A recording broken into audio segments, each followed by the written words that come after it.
नमस्कार दोस्तों। राष्ट्रपति व्लादिमीर पुतिन की तरह रूस भी रहस्यों से भरा हुआ एक देश है। रूस से बाहर आने वाली हर सूचना, हर जानकारी पर पुतिन की नज़र रहती है। यही कारण है कि मॉस्को की ज़्यादातर गतिविधियां रहस्यमय ही होती हैं।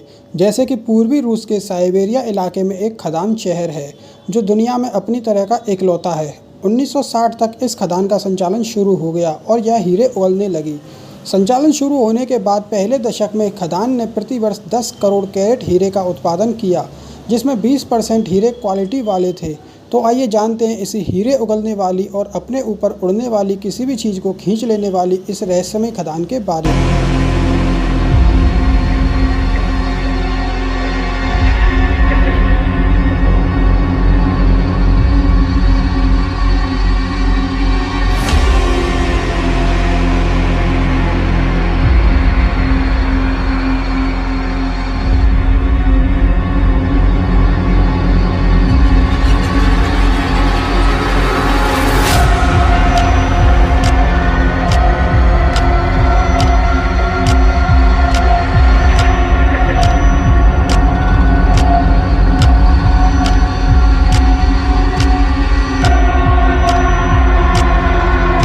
आर्कटिक सर्कल से करीब 450 किलोमीटर दूर स्थित इस शहर का नाम मिर्नी है।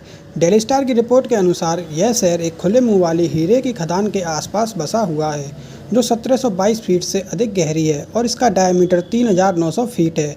यह दुनिया की सबसे बड़ी खुदाई वाले गड्ढों में से एक है, जिसमें रहस्यमय मात्रा में हीरे मौजूद हैं। ऐसा माना जाता है कि यह गड्ढा अपने ऊपर उड़ने वाली किसी भी चीज़ को खींच सकता है। इस ठंडे शहर के कई किलोमीटर दूर तक सिर्फ निर्जन इलाका ही है। यहाँ कोई इंसान तो क्या, कोई पक्षी या कोई जानवर भी नहीं है और इस इलाके के ऊपर से तो प्लेन भी नहीं उड़ते हैं। मिर्नी शहर में रहने वाली ज़्यादातर आबादी एक ही कंपनी अल्रोसा के लिए काम करती है। यह आकार के हिसाब से दुनिया की सबसे बड़ी हीरे की खान है। इस शहर का निर्माण खंभों पर किया गया है, क्योंकि यहाँ की ज़मीन साल के 7 महीने परमाफ्रॉस्ट से ढकी रहती है। गर्मी के महीनों में परमाफ्रॉस्ट कीचड़ में बदल जाता है और खंभे लोगों को, घरों को और पानी को कीचड़ से बचाते हैं।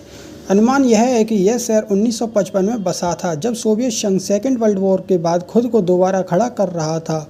एक रिपोर्ट के अनुसार जियोलॉजिस्ट की एक टीम हीरों को उम्मीद में देश में खोज कर रही थी। आखिरकार उन्हें तलछट के माध्यम से इस क्षेत्र में हीरों के निशान मिले। 1957 में स्टालिन ने मिर्नी हीरे की खदान के निर्माण के आदेश दे दिए, लेकिन ऊबड़-खाबड़ इलाके और मौसम इस काम में सबसे बड़ी बाधा था। सर्दियों के दौरान मिर्नी में तापमान शून्य के 40 डिग्री नीचे चला जाता है। ठंड का अंदाज़ा इससे लगाया जा सकता है कि यहाँ गाड़ियों के टायर फट जाते हैं और तेल जम जाता है। खदान के निर्माण के लिए जेट इंजन और डायनामाइट का इस्तेमाल किया गया। 1960 तक खदान का संचालन शुरू हो गया और यह हीरे उगलने लगी। संचालन शुरू होने के बाद पहले दशक में खदान ने प्रति वर्ष 10 करोड़ कैरेट हीरे का उत्पादन किया, जिसमें 20% हीरे क्वालिटी वाले थे। 342.57 कैरेट का फैंसी लेमन येलो डायमंड इसी खदान से खोजा गया था, जो किसी देश में पाया गया अब तक का सबसे बड़ा हीरा है। कई साल तक बड़ी मात्रा में हीरों का उत्पादन करने वाली यह खदान 2004 में अचानक और आश्चर्यजनक तरीके से बंद हो गई।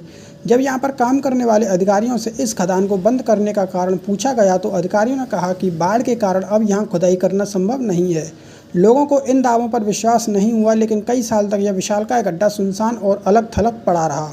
इसके ऊपर के हवाई क्षेत्र को भी बंद कर दिया गया। कहा गया कि खदान की गहराई चलते छोटे विमान और हेलीकॉप्टर इसमें खिंच जाते हैं। जब सतह से ठंडी हवा खदान के अंदरूनी भाग से आने वाली गर्म हवा से मिलती है तो यह एक शक्तिशाली बवंडर का निर्माण करती है, जो किसी भी चीज़ को गहराई तक खींच सकता है। साल 2009 में इस खदान का संचालन दोबारा शुरू हो गया।